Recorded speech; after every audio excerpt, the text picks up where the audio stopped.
Olá pessoal, nesse vídeo de hoje nós vamos falar sobre busca competitiva ou busca adversária, que é aquele cenário em que a gente tem mais de um agente e esses agentes atuando no processo de busca com objetivos conflitantes. A melhor abstração que a gente vai ver sobre isso é em processo de jogos, por exemplo, né, em que eu estou jogando contra o meu adversário. Enquanto o meu objetivo é ganhar e fazer com que o meu adversário perca, o objetivo do meu adversário é ganhar e fazer com que eu perca. Então a gente tem objetivos conflitantes. Nos processos de buscas que nós vimos até agora, né, nos algoritmos que nós exploramos, a gente tinha uma única função objetivo que não variava ao longo do processo de busca. Então, a partir do momento em que eu fazia a transição de um estado por outro, né, que eu tomava uma decisão, o meu objetivo continuava sendo o mesmo. Né? Já aqui na nossa busca adversária, a gente vai ver que ao fazer a transição de um estado para o outro, o objetivo muda. Né? É como se eu estivesse mexendo no meu tabuleiro e aí é a vez do meu adversário jogar. A partir desse momento, o objetivo do meu adversário é fazer com que eu perca. Né? Então o objetivo muda a partir da transição de estados. E é isso que nós vamos ver nesse vídeo de hoje. Tá? Nós vamos ver como fazer esse processo de busca de uma maneira mais eficiente possível. Perfeito? Então vamos lá. Bom, então aqui nos nossos processos de busca que nós vimos até agora, né, a gente viu lá os nossos algoritmos de busca não informada, que a gente não tem nenhuma informação externa ao processo de busca para me ajudar a guiar, né, para me ajudar a fazer o meu processo de busca. E a gente tem lá o meu processo de busca informada, né, que são os algoritmos que a gente viu que se utilizam de funções heurísticas, como função de custo e função de avaliação, para me ajudar a guiar nesse processo de busca. Né? A gente já tem vídeos aqui gravados sobre esses algoritmos de busca. Se vocês não lembrarem desses caras, né, eu sugiro que voltem lá nesses vídeos para dar uma recapitulada nesses assuntos. Perfeito? Bom, essencialmente, né, como eu já tinha adiantado, o que a gente tem nesses algoritmos de busca, de maneira geral, são processos de busca com um único agente, né? A gente pode imaginar como um único robozinho, digamos assim, fazendo esse processo de busca, né? Atuando nos meus estados. E com isso, ao longo de todo o meu processo de busca, uma única função objetivo é atuante, né? Essa função objetiva ela não muda nunca. Então, aquilo que eu já tinha falado, né? Eu estou em um estado, eu vou tomar uma decisão que vise maximizar, né, ou minimizar, né, vamos falar em otimizar essa minha função de busca, né, essa minha função objetivo, ao longo dos meus estados. Né? Então, eu estando aqui nesse meu estado inicial, aqui, né, eu vou escolher dentre as opções por aquela opção que me parece mais promissora. Né? Utilizando uma função objetivo, uma função heurística, né, eu posso buscar aquela que vai me dar a melhor avaliação neste momento. Né? E, para mim, a decisão tomada aqui ela é guiada, né, a função que vai me guiar, né, na tomada de decisão é a mesma função ao longo de todo o caminho. Né? Então, imagina que eu parti daqui, eu escolhi vir para esse outro nó aqui, né? Então eu escolhi fazer esse caminho. A mesma função que eu vou utilizar, né, para avaliar as opções desse nó, né, imagina que eu tenho uma outra opção aqui, deixa eu colocar um novo nó aqui, né, imagina que eu tenho, para avaliar dentre essas duas opções, é a mesma função que eu utilizei no passo anterior. Tá? Então, minha função objetiva ela não muda nunca, eu tenho sempre que buscar otimizar uma função objetivo, beleza? E aí essa otimização ela é de maximização ou de minimização de acordo com o objetivo do meu processo de busca. Beleza? Bom, alguns problemas, né, que a gente já viu na literatura e que é muito comum a gente lidar, né, em diversos processos de busca, eles envolvem mais de um agente. Né? E com isso, né, sequências de decisões de alguns agentes a gente controla e as decisões de outros agentes a gente não controla. Tá? Como eu disse, é como se fosse um processo de busca num processo de jogo, né, em que eu tenho as ações que eu vou fazer no jogo, eu consigo controlar. Né? Mas eu não sei o que o meu adversário vai fazer. Né? Por isso que um agente eu digo que eu controlo, que sou eu mesmo, né? E outro agente eu não controlo, que é o meu adversário. Então esse cara aqui eu não consigo prever o que ele vai fazer, beleza? E como a gente já discutiu, né, eu tenho troca de objetivos, né, uma vez que eu tenho aqui, é a minha vez de jogar, eu tenho uma transição para outro estado, meu tabuleiro passa a ser diferente na configuração do tabuleiro. Então, enquanto eu tenho aqui uma função que vai me fazer ganhar, né, vou falar aqui um f do meu estado qualquer x, aqui vamos dizer que é uma função g de x, né? Em que essa daqui visa maximizar a minha probabilidade de ganho, e aqui, quando o meu adversário for jogar, vai tentar minimizar a minha probabilidade de ganho, tá? E como isso já ficou claro, né? A gente tem objetivos conflitantes. Enquanto eu quero ganhar, meu adversário quer ganhar e quer me fazer perder, beleza? Isso é o que a gente chama de busca competitiva ou busca adversária, tá? Onde eu tenho oponentes que são hostis, né? Por hostis aqui entendam como um quer fazer o outro perder, né? E imprevisíveis, né? Eu não consigo predizer o que o meu adversário vai fazer e de maneira análoga o meu adversário não consegue predizer o que eu vou fazer, né?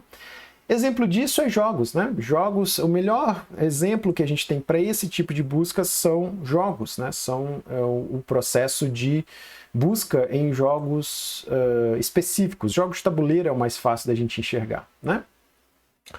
Bom, jogos para a gente em A, pessoal, eles são bastante importantes, né? A gente tem bastante popularidade em processo de buscas com jogos na inteligência artificial, porque jogos, essencialmente, eles estão relacionados com inteligência, né? Então a gente consegue, ao jogar um jogo, ao fazer uma proposição de jogo, né? A gente consegue trazer vários aspectos que nos levam a pensar, nos levam a raciocinar, nos levam a criar hipóteses e avaliar essas hipóteses.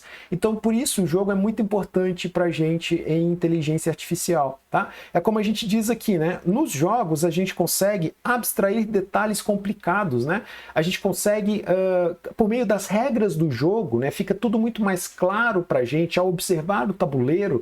Os detalhes de jogo ficam mais claros para a gente, né? Então a gente consegue ter uma abstração mais real, mais fidedigna, mais fácil de enxergar das regras, né? A transição de estados para a gente, por exemplo, é muito claro, né? Se eu mexo uma peça, meu tabuleiro mudou, fiz uma transição de estados, né? Então toda a questão dos detalhes desse processo de busca fica claro, fica uma abstração bem inteligível pelo ser humano, né?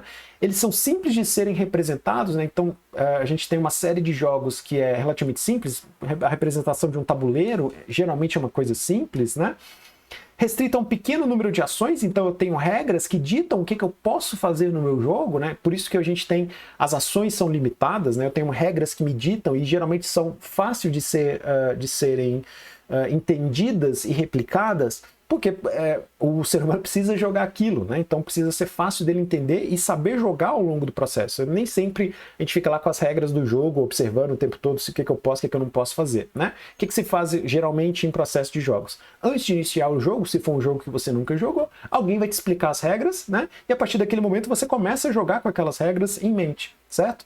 Então, por isso que é uma coisa simples de ser, tem que ser simples de ser entendido, de ser decorado, entre aspas, as regras do jogo, tá?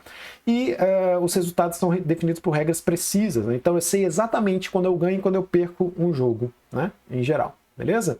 E eu gosto dessa declaração do Stuart Russell, que fala o seguinte, lá no livro dele, ó: os jogos estão para a inteligência artificial, assim como as corridas estão para os projetos de automóveis. Por quê?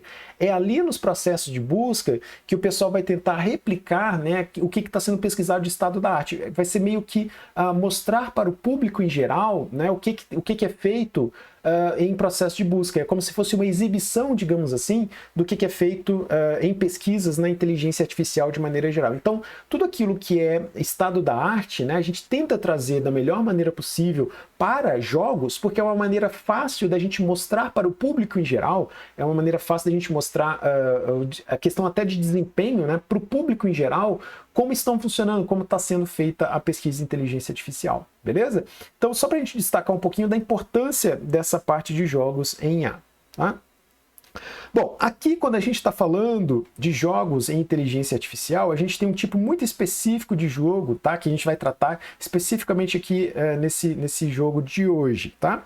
Aqui a gente vai considerar a alternância entre dois jogadores, né? Ou seja, a gente tem turnos sendo alternados, então eu jogo, depois é a vez do meu adversário jogar, depois eu jogo novamente, depois é a vez do meu adversário jogar novamente e assim por diante, tá?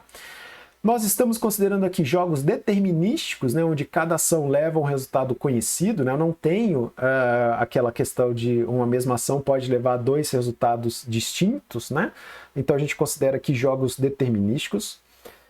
Jogos de soma zero, ou seja, o que eu ganho é o que o outro perde, né? Então, tudo que eu ganho ao fazer uma determinada ação, né, é o mesmo que o meu adversário vai perder, beleza?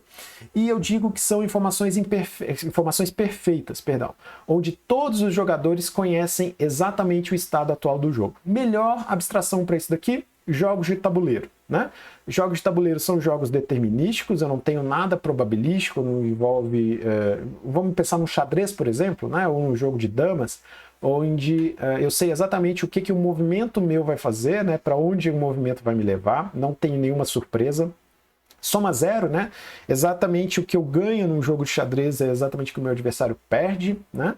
Informações perfeitas, perdão, todos os adversários conseguem enxergar o tabuleiro o tempo inteiro do jogo, beleza? Bom, e aqui eu falo exatamente do xadrez só para a gente entender por que a gente precisa desses processos de busca, tá? O jogo de xadrez, ele é complicado demais para ser resolvido exatamente. E a gente vai ver que a gente precisa de algumas aproximações para fazer com que esse processo de busca no xadrez seja factível, tá? Bom, no jogo de xadrez, o fator de ramificação médio é de 35, ou seja, para cada estado em que eu me encontro, tá? Eu tenho outras 35 possibilidades em geral, beleza? Então aqui eu tenho 35 estados, em média, filhos de um determinado estado. Tá?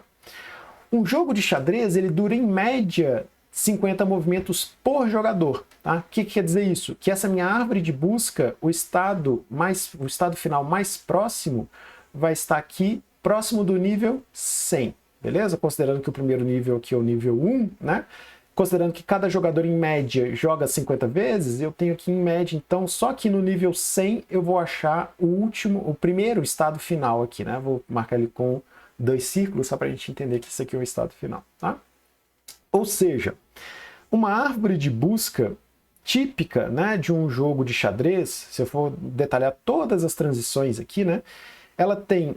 Então, considerando um fator de ramificação médio de 35 e, em média, 50 movimentos por jogador, né, ou seja, 100 movimentos, eu tenho, em média, numa árvore de busca, 35 elevado a 100 nós, né?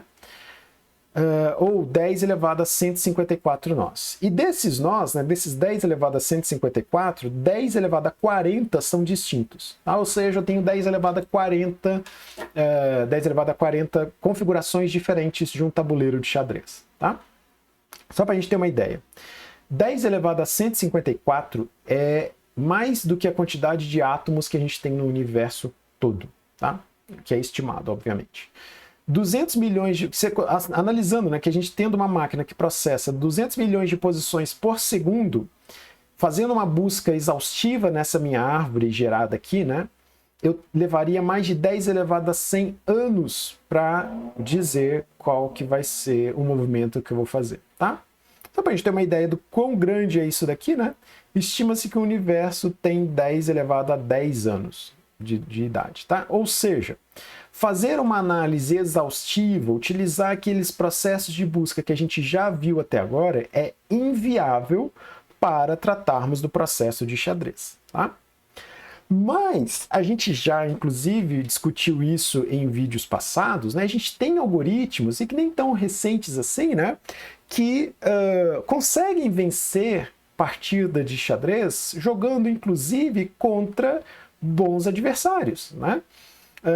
O exemplo mais clássico que a gente teve, né, ao longo do tempo foi o famoso Deep Blue, né, que venceu o Garry Kasparov, né, o que era considerado o melhor enxadrista do mundo lá em 1997. Eles realizaram uma série de jogos, né, um contra o outro, em uma partida deu empate, se não me engano 2 partidas deram empate e outra o Deep Blue venceu do Kasparov. Tá? Se eu não me engano foi isso, beleza? Bom, aí, a gente já discutiu isso em vídeos passados, né, que o Deep Blue, essencialmente, ele não tem exatamente uma inteligência para jogar xadrez, né? O que ele fazia era uma busca nessa árvore de busca, né, que ele tinha armazenado dentro dele. Ele tinha dentro dele uma grande quantidade de jogadas, né, inclusive dos melhores enxadristas do mundo, inclusive o Garry Kasparov, né? dentro dessa árvore de busca dele, né? Então ele tinha uma árvore de busca muito grande, com jogadas dos melhores enxadristas do mundo, né? Então, essencialmente, ele não tem uma inteligência maior do que o Kasparov, né? Embora ele tenha vencido ele, né? A questão é como, então, a gente já viu que tratar exatamente a árvore de busca completa é inviável. Como que o Deep Blue conseguia fazer esse processo de busca em tempo real, né, a ponto de vencer o melhor enxadrista do mundo à época, né? Ele utilizava algo parecido com o que a gente vai ver aqui hoje, tá? Que é um processo de busca utilizando busca adversária, tá? Ou busca competitiva. Bom, então, além, né, dessas configurações que a gente já viu, dos processos de busca que nós temos, que é busca perfeita, os adversários conseguem enxergar o tempo todo o tabuleiro, né? Então a gente tem uma visão integral ali do processo de busca, da configuração dos meus tabuleiros, que o processo determinístico e adversários imprevisíveis, né? A gente tem essas duas restrições principais, né? Que são o tamanho do meu espaço de busca e a limitação de tempo que eu tenho para tomar uma decisão. Pra a gente perceber, né? Acho que nessa foto aqui dá até para ver aqui, a gente tem, em uma partida de xadrez, a gente tem um tempo máximo que cada enxadrista, que cada adversário pode tomar, pode gastar ao longo de toda a partida, né? Então, para analisar cada jogada a ser realizada, né, ele tem que levar em consideração o tempo máximo que ele tem para uma partida inteira, beleza? Isso aqui a gente já falou, né? O adversário é imprevisível, então a gente tem que levar em consideração todos os movimentos possíveis do meu oponente e ter um plano de contingência contra eles, né? Ou seja, eu tenho que estar preparado para reagir a cada decisão do meu adversário e eu não sei qual vai ser a decisão do meu adversário, tá? E além disso, eu tenho restrição de recurso, né? Como a gente já falou aqui, limitação de tempo. Eu tenho encontrar a meta é difícil e ele tem que tomar uma decisão em um tempo hábil, mesmo que essa decisão não seja ótima. Tá? Nós vamos falar aqui nesse vídeo de hoje ainda sobre decisão aproximada, beleza? Que não é necessariamente a decisão ótima para o meu processo. Tá? Então, para a gente formalizar aqui, né, o nosso processo de busca, que a gente vai considerar nesse vídeo de hoje, o meu estado inicial, a gente pode considerar como a posição do tabuleiro que é configurado, né, o meu processo de jogo, né, antes da busca inicial, antes da partida iniciar, né? E a identificação de qual vai ser o jogador que vai fazer o primeiro movimento, né? Por exemplo, no xadrez é comum assumir-se que o jogador que está com as peças brancas é o responsável por fazer o primeiro movimento, tá? Então, essas duas configurações, a configuração inicial do tabuleiro e a identificação do jogador que faz o primeiro movimento, é considerado o meu estado inicial. A função sucessor é aquilo que vai indicar se um movimento é válido ou não, né? E para qual estado, para qual configuração do meu tabuleiro eu vou após tomar aquela decisão, após fazer aquela jogada, tá?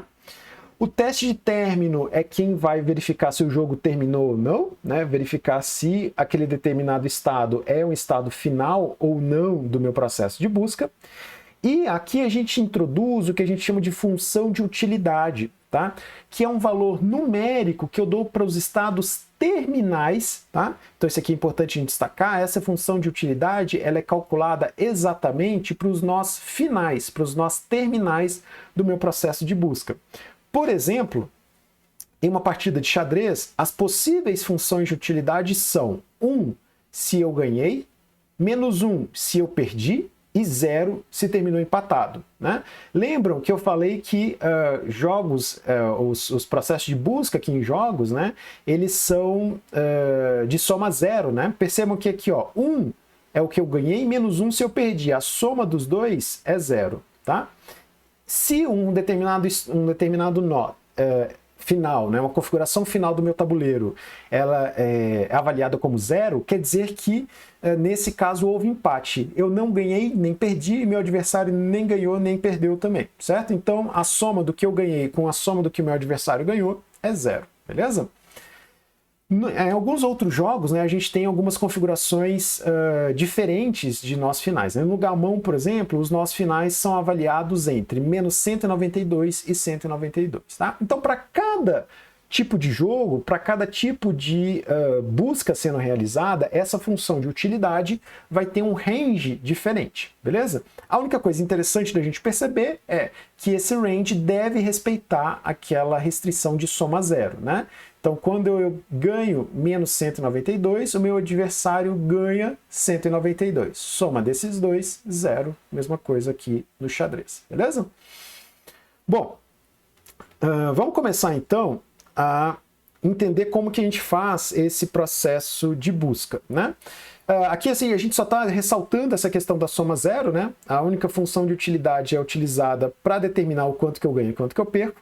Um jogador tenta maximizar essa função de utilidade e o outro jogador tenta minimizar essa função de utilidade, tá? É aquilo que eu falei. Enquanto eu tento atingir um 1, o meu adversário vai tentar atingir o menos 1. Então, eu quero maximizar, vou chamar aqui de max, e meu adversário é quem quer minimizar a função de utilidade, beleza?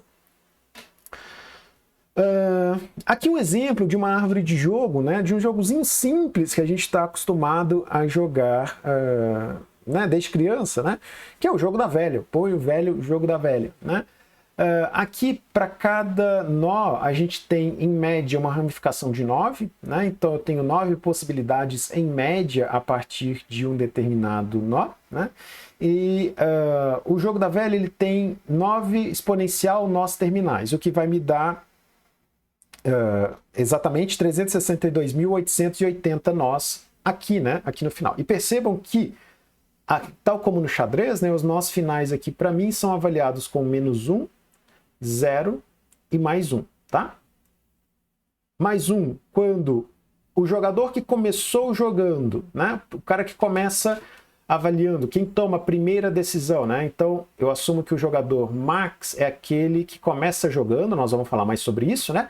E a gente sabe que no jogo da velha, usualmente o primeiro jogador usa o xizinho, o segundo jogador usa a bolinha, né?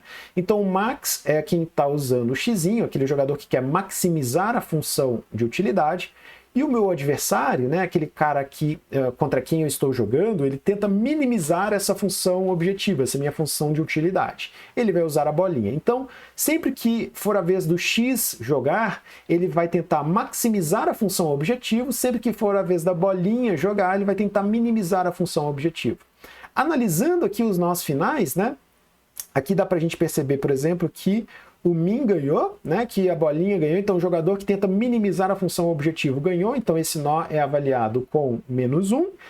Nesse cara aqui, quem ganhou foi o jogador que está tentando maximizar a minha função objetivo, certo? Então, nesse caso aqui, esse nó final é avaliado com mais 1, beleza? Nesse caso que eu estou mostrando aqui, né, como houve empate, eu estou avaliando esse nó final como 0, beleza?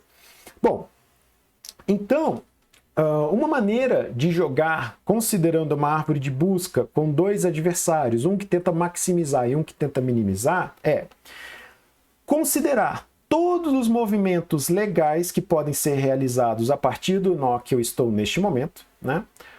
Computar a nova posição resultante de cada movimento legal, né? Então, seria mais ou menos isso daqui, analisar todas as possibilidades, considerando que sou eu que vou jogar, né? Depois, avaliar cada posição resultante. Eu tenho que tentar avaliar cada posição dessa daqui, né? Tenho que tentar ver qual que é a mais promissora para mim, né? E tomar a decisão avaliando por aquela, optando por aquela que vai me dizer ser o melhor movimento de acordo com essa avaliação que eu vou fazer, tá? E depois esperar pelo movimento do oponente, né? Esperar, lembrando que depois que eu joguei, é a vez do meu adversário jogar. Eu não sei o que ele vai fazer aqui, né? Então eu tenho que esperar ele tomar a decisão para eu então avaliar, né? Imagina que o meu adversário optou por colocar a bolinha aqui. Então agora eu tenho essa configuração do tabuleiro, né? Para eu avaliar todas as possibilidades e escolher a posição mais promissora, a melhor decisão para mim naquele momento, tá? Então, essencialmente, né, o max aquele jogador que joga primeiro, aquele jogador que vai tentar maximizar a minha função de utilidade. Ele precisa de uma estratégia que vai especificar o movimento inicial, né? A gente assume que o Max inicia o jogo, então ele vai receber o tabuleiro vazio, nesse caso aqui, né? E ele vai ter que tomar uma decisão dentre todas essas opções que ele tem aqui. E para cada movimento de min, ele vai ter que gerar uma resposta, beleza? Já o min, ele só precisa contra-atacar. O primeiro movimento é do Max. Então, para cada movimento que o Max faz, ele precisa contra-atacar. Ele precisa ter uma resposta, a melhor resposta possível para ele naquele momento, né? De acordo com a configuração deixada pelo oponente dele no tabuleiro. Beleza? Bom, a grande questão que a gente tem neste momento é essa daqui, né? Como que eu vou avaliar cada posição resultante, considerando que a função de utilidade só é calculada para os nós finais, né? Eu tenho aqui os meus nós finais, cada um deles eu consigo calcular exatamente a função de utilidade. Para os outros nós, eu não tenho esse cálculo direto, né? Então eu só consigo ter um cálculo exato da função de utilidade para o meu nó final. O desafio que a gente tem, então, é como calcular, né, uma função de utilidade para os nós intermediários. Para os nós finais é óbvio, a gente consegue calcular. Se eu ganhei aqui nesse caso do jogo da velha, se eu ganhei a utilidade é 1, se eu empatei é 0, se eu perdi é -1, né? Agora, e para os nós intermediários? Como que eu calculo essa utilidade? Para auxiliar isso, né, nós vamos ver esse algoritmozinho, que é o algoritmo Minimax, tá? Esse algoritmo Minimax ele foi proposto lá em 1944 pelo John von Neumann, né, que é um cara que a gente já escutou falar bastante, garanto para vocês aí, ao longo das aulas de computação, né, a gente já ouviu falar aí, por exemplo, da arquitetura de von Neumann e assim por diante, né? Esse cara ele é bastante conhecido na computação e ele propôs esse método de busca que a gente chama de Minimax, para jogos de soma zero, que maximiza a sua posição enquanto minimiza a do seu oponente. É basicamente aquilo, né? O cara que começa jogando é o cara que quer maximizar a função de utilidade, enquanto que o meu adversário ele tenta minimizar essa função de utilidade. Perfeito? Para implementar esse método, a gente precisa medir de alguma maneira o quão boa é a nossa posição. Tá? Para isso, a gente vai utilizar essa função de utilidade, que a gente já discutiu até agora, e inicialmente vai ser um valor que descreve exatamente a nossa posição. Tá? Vamos ver como que funciona esse algoritmo Minimax. Tá? Bom, a gente assume que nós estamos utilizando estratégias ótimas. Tá?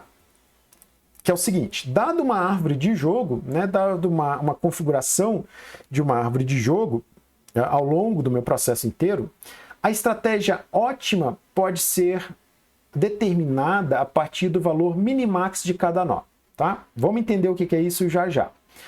Esse cara é a utilidade de max, né, ou seja, aquela função de utilidade para cada estado, assumindo que min escolhe os estados mais vantajosos para ele mesmo, tá? Ou seja, eu estou assumindo que meu adversário é ótimo, que ele sempre vai escolher a pior opção para mim, que é, por conseguinte, a melhor opção para ele, tá? E a partir disso, eu consigo calcular esse valor minimax para cada um dos nós da seguinte forma, tá? Essa função minimax, ela vai ser o valor da utilidade se meu nó é final, né? Como a gente viu aqui, né? Eu tenho o valor de utilidade para cada nó terminal, para cada nó final, né? Caso seja um nó de max, né? Caso os nós intermediários, o nó que eu estou avaliando, não seja um nó final, mas ele seja a vez do max jogar, eu vou escolher como função minimax, avaliação minimax desse meu nó intermediário, né, como sendo a maior dentre todos os sucessores dele. Tá? Por conseguinte, assumindo que eu estou avaliando um nó, um nível de jogada do min, né, eu vou escolher como a menor opção dentre os sucessores dele. Beleza? Então, basicamente, o que eu estou assumindo? Né? Que eu vou descer na minha árvore de busca, cheguei no último nível. Né? Aqui eu consigo calcular a utilidade. eu vou voltar para avaliar os nós de baixo para cima, assumindo o seguinte, aqui, por exemplo, seria a vez do min jogar, né? Vamos assumir que a posição anterior a essa avaliação de nó terminal aqui seria do min. O que o min vai fazer aqui nesse caso? Ele vai olhar para as possibilidades dele, né? Para os sucessores dele. Assumindo, por exemplo, né, que eu estou... obviamente, aqui dá para a gente ver que não é exatamente isso, tá, pessoal? Mas vamos assumir que seria isso daqui, né? Assumindo que eu estou nesse nó aqui, certo? Que eu estou nesse nó marcado aqui, e que eu tenho essas três opções, uma marcada como -1, uma marcada como 0 e uma marcada como +1, tá? Então, a avaliação minimax deste meu nó aqui seria -1, porque é a menor dentre todos os sucessores dele. Assumindo que eu só tinha esses três sucessores, tá? Eu vou escolher a menor. -1, a menor entre -1, 0 e 1 é -1. Então, a função minimax deste meu nó aqui é a menor dentre todos os sucessores, beleza? Então seria avaliado como -1, tá joia? E depois a gente vai ver que a gente vai retropropagando isso daqui até chegar um momento em que a gente vai avaliar o meu nó inicial, e aí eu tomo uma decisão que a gente chama de decisão minimax no meu processo de busca, tá? Vamos ver esse exemplo aqui de uma árvore de busca de um jogo bem simples, tá? Ó, como que eu faço esse processo de busca? A gente vai caminhando, e geralmente a gente faz isso da esquerda para a direita, tá? Vou avaliar meus nós da esquerda para a direita, em geral, a menos que seja dito em contrário, tá? Então, se a gente especificar um processo de busca numa árvore de jogo e não especificar a ordem de avaliação, vocês podem assumir que a avaliação está sendo feita da esquerda para a direita, tá? É o que é mais comum de ser feito. Então, eu começo aqui, é a vez do Max jogar. Ele tem como sucessores, esqueçam por enquanto esses valores associados aqui, tá? Nós vamos entender como que eu estou assumindo que a avaliação desse nó aqui é 3 já, beleza? Então, as possibilidades deles são vir para cá ou vir para cá. E aqui seria a vez do min jogar. Então, eu teria que descer na minha árvore de busca até o final. Os sucessores de B seriam vir por B1 e chegar nesse nó cuja utilidade é 3, vir por B2 e chegar nesse nó final cuja utilidade é 12, ou vir por B3 e chegar nesse nó final cuja utilidade é 8, tá? Então, ó, eu tenho que dizer qual que é a avaliação deste cara aqui, que é um nó min, que quer minimizar a minha função utilidade. Então, se eu quero minimizar, obviamente, assumindo que eu estou tratando com adversários ótimos, né, com jogadores ótimos que vão sempre escolher a melhor opção para ele naquele momento do jogo, né, é simples, é fácil de eu perceber que entre 3, 12 e 8, esse jogador que quer minimizar optaria por B1, né, por esse cara aqui, uma vez que ele chegaria num nó final cuja avaliação é 3, que vai ter a menor função de utilidade dentre todas as opções, beleza? Então eu posso dizer que a função minimax, né, que a avaliação minimax do meu nó B é 3, porque esse aqui é o menor valor dentre todas as opções, tá? Por enquanto, eu não sei qual que é a função ou a avaliação minimax do A, porque eu preciso analisar todas as opções do A, beleza? Lembrando que do A eu posso vir para o B, para o C e para o D. Por enquanto eu vou subir esse 3, eu vou deixar ele aqui temporariamente, porque dentre todas as opções que eu tenho, né, é aquela que me dá, dentre todas as opções que eu já avaliei, né, é aquela que me dá a maior função de utilidade. Lembrando, aqui o A ele quer maximizar a minha função de utilidade, tá? Então, para eu saber de fato qual que é a função de avaliação, qual que é a função função minimax, né, desse meu nó A, eu tenho que analisar todas as outras opções. Tem que avaliar quanto que eu ganharia, né, vindo por A2 e quanto que eu ganharia vindo por A3. Para eu saber quanto que eu ganharia vindo por A2, eu tenho que saber qual que é a função minimax do meu nó C, né? Para saber o quanto que a função de avaliação desse meu nó C, né, a função de minimax do meu nó C, eu preciso ver ir até ao final desse ramo, né, e encontrar as funções de utilidade. Aqui eu tenho uma opção que me daria uma função de utilidade 2, uma opção que me daria a função de utilidade 4 e uma opção que me daria a função de utilidade 6, né? Assumindo, né, sabendo que o C é um jogador, seria a vez, né, esse nó aqui seria a vez do jogador que quer minimizar a função jogar, né, ele optaria, obviamente, por essa opção, certo? Que seria por C1, né, que é aquela opção que vai me dar a menor função de avaliação possível nesse caso, beleza? Bom, eu tenho aqui um 2, eu já tinha um 3 aqui em cima. Esse cara quer maximizar. Entre o 3 e o 2, ele continua escolhendo pelo 3, certo?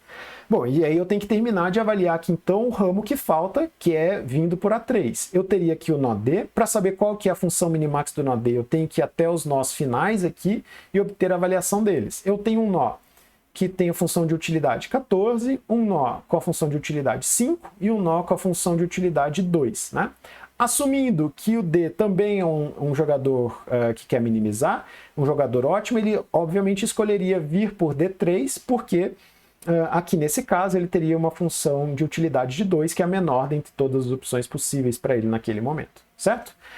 Bom, tenho aqui um 2, certo? Então o D teria a função minimax dentre 2. Agora sim eu posso dizer exatamente qual que seria a função minimax desse cara. Eu já tinha um 3 que eu obtive aqui, ele quer maximizar, certo? O A ele quer maximizar. E as opções dele são 3, 2 e 2. Entre 3, 2 e 2, ele optaria por aquela que vai me dar a melhor função de avaliação, beleza? A maior função de avaliação, que é este caminho aqui, beleza? Então, ó, percebam, a cada ponto eu assumo que cada jogador vai escolher por aquela jogada, vai escolher a opção que vai ser mais promissora para ele, dada a configuração do jogo naquele momento, tá? Então eu digo que A1, né, vir aqui por A1 é a decisão minimax. Então eu sei exatamente, dada essa configuração e todas as opções, eu posso garantir que sempre que eu tiver essa configuração de jogo, o jogo vai caminhar por esse caminho, né? Ele viria por aqui, ele viria de A para B e depois de B para esse nó com avaliação 3 aqui, porque, esse caminho aqui, né? Porque eu sei que os jogadores tomariam as melhores decisões a cada passo. Perfeito? Bom, então, né, para a gente entender, né, o valor minimax de cada nó assume que ambos os jogadores jogam de forma ótima, é o que a gente acabou de discutir, né? E assumir que o min joga otimamente, será que é uma boa estratégia, né? Assumindo que o min é ótimo, essa análise que a gente fez aqui é uma análise de pior caso, tá? Então eu posso dizer que o seguinte, olha, se o jogador max e o jogador min forem ótimos, se os dois jogadores jogarem otimamente, eu sei que no pior caso, esse jogo termina com uma função de avaliação, uma função minimax, né, uma função de utilidade 3 lá no final, tá? Então eu sei que no pior dos casos, o A ganha 3 com essa configuração, tá? Percebam que, caso o jogador não seja ótimo, né? Caso esse cara aqui, ao invés de escolher o 3, escolhesse, por exemplo, por acaso o 8, é melhor para o A, né? Porque aqui eu teria não mais o 3, mas sim o 8 como avaliação final desse cara aqui em cima, tá? Por isso que a gente está falando que a decisão, né, numa árvore de jogo minimax é uma decisão de pior caso. Então, no pior caso, assumindo que os jogadores são ótimos, a gente consegue ter a avaliação final, tal como a gente viu no exemplo anterior, como aqui nesse caso seria 3, né, para o jogador A, nesse caso, beleza? Então, se o min não joga ótimo, o max vai ter resultados ainda melhores, né? Outras estratégias, como contra oponentes subótimos, podem dar melhores resultados, né? Então, nesse caso, essa estratégia que a gente está tratando, ela é a melhor possível para jogadores ótimos, tá? Então, essas estratégias contra oponentes subótimos, ela pode ser melhor. A gente tem algumas outras estratégias, algumas outras variantes, mas essas estratégias contra oponentes subótimos, elas desempenham pior contra oponentes ótimos, tá? A gente não vai entrar em detalhe nisso daqui nesse momento, perfeito? Então o algoritmo Minimax consiste de, primeiro, gerar a árvore de jogo, né? A gente vai gerar a árvore completa. Segundo, calcular a função de utilidade de cada um dos nossos terminais dessa minha árvore de jogo. Terceiro, propagar a utilidade dos nossos terminais para os níveis superiores, tal como a gente viu, né? Se no nível superior é a vez do min jogar, a gente vai escolher propagar o valor o menor valor encontrado dentre os sucessores. Se no nível superior é a vez do max jogar, a gente vai propagar o maior valor dentre os sucessores. E no nó raiz, né, o max, que é o jogador, se a gente sempre considera que o max começa jogando, ele vai escolher o movimento que leva ao maior valor e a gente considera essa a decisão minimax do meu processo de busca, beleza? Então tá aqui o pseudocódigo desse cara, o que eu acabei de falar ali tá aqui em pseudocódigo, isso aqui só facilitaria para uma possível implementação desses caras, beleza? Vamos ver aqui então como que ficaria, né, esse processo de busca, rapidinho, só para a gente dar uma praticada. Sugiro a vocês que parem o vídeo aqui e façam isso daí manualmente antes de ver a resolução que eu vou mostrar aqui para vocês, tá joia? Bom, então olha só. Vamos assumir que essa daqui seja uma árvore de jogo qualquer, uma árvore de jogo bem simples, né? Lembrando que aqui é a vez do max jogar, o nó raiz eu considero que é a vez do max. Aqui seria a vez do min jogar, beleza? Esse nó aqui. Então aqui eu teria os nós terminais, né? As configurações finais, com as respectivas funções de utilidade, tá? Então lembrando que a gente sempre, via de regra, né, caso, a menos que seja especificado em contrário, a gente faz o caminhamento da esquerda para a direita, né? Então eu vou avaliar os meus nós finais, né, da esquerda para a direita, beleza? Bom, então o processo de um algoritmo de busca minimax consiste de desci aqui por esse ramo mais à esquerda, encontrei uma utilidade 2. Por enquanto, propago esse cara aqui para cima, porque é dentre todos os valores que eu encontrei, o menor valor possível, tá? Lembrando que a gente quer esse cara aqui é o cara que quer minimizar a minha função de utilidade, perfeito? Então volto aqui, né? Agora vou para o ramo à direita, encontrei uma utilidade de 7. Tento subir esse cara e analiso, eu já tinha um 2, vou tentar subir um 7. 2 é menor do que 7, então permaneço com 2. Avaliei todo esse ramo mais à esquerda, subo esse 2 aqui temporariamente aqui para cima, perfeito? Subo esse 2 aqui, tá? Agora vou avaliar o ramo mais à direita para eu ter certeza dessa minha avaliação, tá? Então aqui de novo, vou descer nesse ramo, vou avaliar os nós da esquerda para a direita, vou para os ramos mais à esquerda desse outro ramo. Encontrei um nó cuja utilidade é 1, vou subir esse cara para o antecessor dele, temporariamente, certo? Encontrei 1, vou avaliar o nó mais à direita. Encontrei um 8. Eu já tinha um 1, estou tentando subir um 8. Esse cara aqui quer minimizar. Dentre 1 e 8, ele vai permanecer com 1, beleza? Tento subir esse 1, aqui em cima eu já tinha um 2, né? Esse cara aqui quer maximizar. Então, dentre 2 e 1, ele obviamente escolheria pelo 2 em detrimento do 1, certo? Ele vai optar por aquele cara que vai maximizar as chances dele ganhar. Então, eu posso assumir que, neste caso, a decisão minimax seria vir por este caminho aqui, né? No pior dos casos, o jogo terminaria com essa configuração descrita por esse nó final aqui, e a minha avaliação, né? O max ele tem a função de utilidade calculada como 2, perfeito? Aqui está só o passo a passo desse caminhamento que a gente acabou de fazer aí, perfeito? Outro exemplo, né? Vamos ver esse carinha aqui, vamos fazer de novo o processo. De novo, sugiro que vocês parem o vídeo aí e tentem fazer o algoritmo minimax nessa árvore de busca que nós temos aí, tá joia? Bom, então de novo, assumindo que estou avaliando os meus nós da esquerda para a direita, né? Vou descer aqui, desço até o nó mais à esquerda, encontrei um nó com avaliação 5, subo aqui para cima. Percebam que esse cara aqui tenta maximizar, perfeito? Avaliei o nó à esquerda, falta avaliar o nó à direita. Encontrei um 2, tento subir o 2 para cá. Esse cara aqui quer maximizar, ele já tinha um 5. Tento subir o 2 não vai fazer nem cosquinha perto do 5, certo? Permaneço com 5, já avaliei todo esse ramo, posso subir temporariamente esse 5 para cá, beleza? Bom, agora eu tenho que avaliar o ramo mais à direita para ter certeza se a avaliação desse meu nó que quer minimizar de fato é 5, né? Desço para cá, desço para o nó mais à esquerda, encontrei um 1, subo temporariamente o 1 para cá. Desci para cá, encontrei um 3, né? Então eu já tinha encontrado 1, subi o 1, encontrei o 3, certo? Subo o 3 para cá. Tinha um 1, esse cara aqui quer maximizar. 3 é maior do que 1, então esqueço o 1 que eu já tinha, fico com o 3, beleza? Tento subir o 3 para cá, olha. Então, eu já tinha um 5, estou tentando colocar como função de avaliação, como função minimax desse meu nó, um 3. Ele quer minimizar. Entre 5 e 3, o 3 é menor do que o 5. Então, eu esqueço esse 5 que eu já tinha e fico com um 3, beleza? Então, subo, avaliei todo esse ramo mais à esquerda, subo esse 3 temporariamente para cá, tá? Agora eu vou avaliar esse ramo mais à direita. Vou à direita e depois a mais à esquerda possível, né? Então desço até meu nó final, encontrei um 6, subo esse 6 temporariamente. Desci, encontrei um 2.